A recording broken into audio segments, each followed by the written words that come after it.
देखिए, चुनाव कोई भी हो, चुनाव बहुत महत्वपूर्ण होता है और कांग्रेस पार्टी हर चुनाव को बहुत सीरियस लेती है। हमने विधानसभा चुनाव को भी बहुत सीरियस लिया था। हमारा कैंपेन बहुत अच्छा हुआ था। हमारे जो 199 उम्मीदवार थे उन्होंने शानदार कैंपेन किया था। हमारा आलाकमान का कैंपेन बहुत अच्छा था। राजस्थान का कैंपेन बहुत अच्छा था। राजस्थान की जल कल्याणकारी योजनाएं बहुत अच्छी थी और हमारे सब उम्मीदवारों ने और तमाम कार्यकर्ताओं ने अच्छी योजनाओं को लेकर के राजस्थान की जनता के बीच में वोट मांगे और राजस्थान की जनता ने जो हमको आदेश दिया विपक्ष में बैठने का, वो हमने सर माथे स्वीकार किया है। और अब बारी है लोकसभा चुनाव की।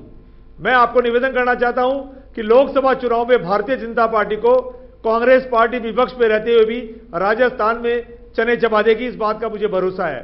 भारतीय जनता पार्टी ने विधानसभा चुनाव में बहुत जोर लगाया था। भारतीय जनता पार्टी के राष्ट्रीय अध्यक्ष, हमारे देश के प्रधानमंत्री, नहीं तो लेकिन वहां तो इंडिया गठबंधन का भी जिक्र आएगा ना। सारे के सारे देश के मुख्यमंत्री सारों ने बहुत जोर लगाया था राजस्थान में। इंडिया गठबंधन का किस तरीके से आप देख रहे हैं, क्योंकि कहीं ना कहीं अब लोकसभा में तो ये चीजें महत्वपूर्ण रहेंगी। देखिए, जो हमारा नया गठबंधन है, इंडिया नाम का जो गठबंधन है, निश्चित तौर पे वो गठबंधन अपने अपने क्षेत्रों में, अपने अपने राज्यों में भारतीय जनता पार्टी को घुटने टिकाएगा। भारतीय जनता पार्टी पूरे के पूरे 9 साल से घमंड में चूर है। राजस्थान की जनता को, हिंदुस्तान की जनता को भारतीय जनता पार्टी बंधुआ मजदूर मान रही है। जैसे प्रधानमंत्री जी कहते हैं, देश के भोले निवासी मेरे भोले मतदाता, प्रधानमंत्री के निवेदन पे ताली बजाए थे, थाली बजाए थे, घंटी बजा देते।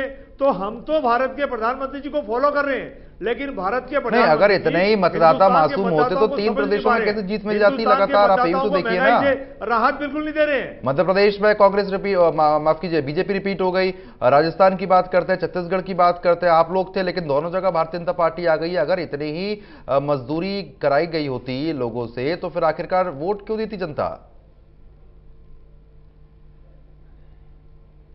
प्रद्युमन जी, हिंदुस्तान की जनता बहुत समझदार जनता है। हमको हिंदुस्तान की जनता ने छत्तीसगढ़ में, मध्य प्रदेश में और राजस्थान में विपक्ष में बैठने का मौका दिया है। ये जनता तय करेगी जनता ने क्यों उनको विपक्ष में नहीं बिठाया और हमको विपक्ष में बिठाया। लेकिन मैं इतना कह सकता हूं कि हिंदुस्तान की जनता समझदार है। भारतीय जनता पार्टी ने जितनी नौटंकी करनी थी कर ली। 9 साल में अब उनकी उल्टी गिनती शुरू होने वाली है। बेरोजगारी ले लीजिए, महंगाई ले लीजिए, जो राज्यों में पूरे हिंदुस्तान को बांटा है, जो अमीर गरीब की जो खाई है वो बढ़ती गई है। और हर हिंदुस्तान वासी जानता है कि 15 लाख रुपए हमारे अकाउंटों में किसी के भी नहीं आए। भारत के प्रधानमंत्री जी ने आते ही कहा था कि सबके अकाउंट में 15 लाख रुपए आएंगे। जिक्र आप कर रहे हैं, गरीबी और रोजगार का आप जिक्र कर रहे हैं, ढूंढता पड़ रहा है। नहीं, गरीबी रोजगार का जिक्र कर रहे हैं। अगर ये हकीकत होती, अगर बिल्कुल भी कोई चीज नहीं की गई होती तो बार बार भारतीय जनता पार्टी विजयी क्यों हो रही है, ये भी तो बड़ा सवाल है ना। बिल्कुल, आप बिल्कुल सही कह रहे हैं प्रद्युमन जी कि विजय क्यों हो रही है। विजय इसलिए हो रही है कि नए नए फार्मूले लेके आते हैं, हिंदुस्तान की जनता का ध्यान बटाते हैं। लेकिन इस बार 2024 के अंदर हिंदुस्तान की जनता जागरूक है। भारतीय जनता पार्टी को प्रत्येक राज्यों में घुटने टिकाएगी और भारतीय जनता पार्टी से पिछले 9 साल का हिसाब लेगी कि आपने महंगाई के मुद्दे में क्या किया, आपने बेरोजगारी के मुद्दे में क्या किया, आपने रोजगार के मुद्दे में क्या किया। हिंदुस्तान की जनता भूली नहीं है। जो हमारे लिए, हमारी जो महिलाएं जो रेसलर हैं, जो मेडल लेके आती है, जो हमारे देश का नाम दुनिया में ऊंचा करके आई, और वो 2-3 महीने तक दिल्ली की सड़कों पे धक्के खाती रही, लेकिन भारत के प्रधानमंत्री से एक शब्द नहीं बोला गया। हिंदुस्तान की जनता मणिपुर को याद है, मणिपुर की घटनाएं मां बहन बेटियों को याद रहेगी। भारतीय जनता पार्टी कितना ही कोने पे खूंट लगा ले, महिला आरक्षण भी ये लेके आए 2023 के अंदर और कहते हैं 2029 में लागू करेंगे।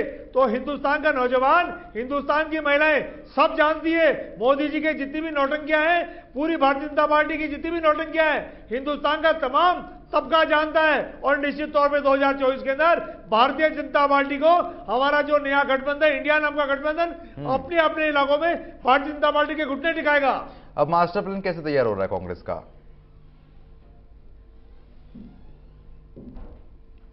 देखिए, कांग्रेस पार्टी का लगातार दिल्ली के अंदर मंथन चल रहा है। इंडिया नाम के गठबंधन के साथ भी मंथन चल रहा है। इंडिविजुअली कांग्रेस पार्टी भी अपना मंथन कर रही है और निश्चित तौर पे कांग्रेस पार्टी अपने तमाम राज्यों के अंदर, चाहे हम सत्ता में हो और चाहे विपक्ष में हो, भारतीय जनता पार्टी को हम इस बात के लिए मजबूर करेंगे और भारतीय जनता पार्टी का हिसाब मांगेंगे कि पिछले 9 सालों में इन्होंने क्या किया है। मैं राजस्थान की बात करूं, मैं राजस्थान प्रदेश कांग्रेस कमेटी का प्रवक्ता हूं, मैं राजस्थान के बारे में कह सकता हूं कि राजस्थान में 24+1 सांसद हैं।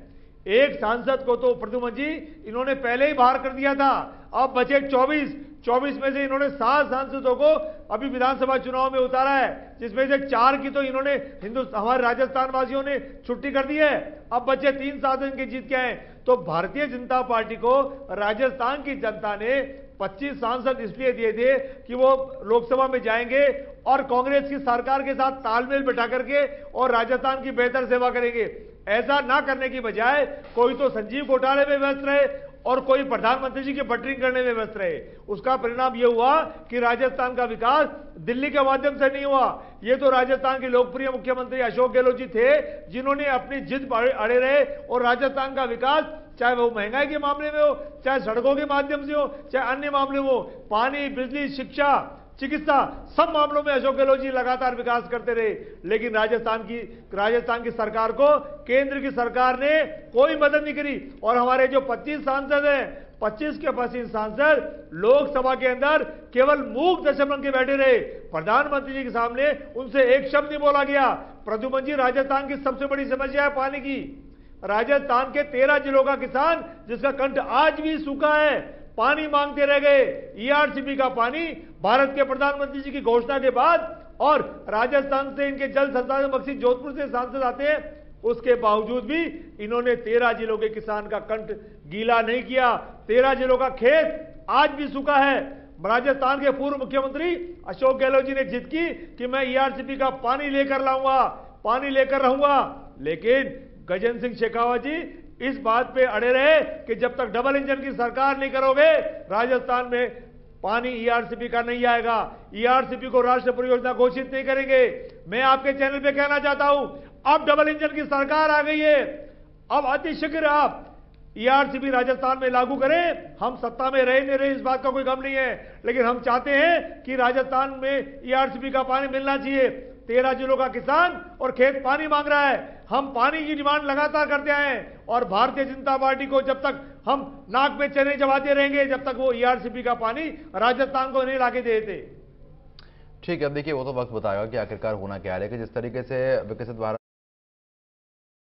बनाए गए हैं उनमें से पार्टी ने यही फॉर्म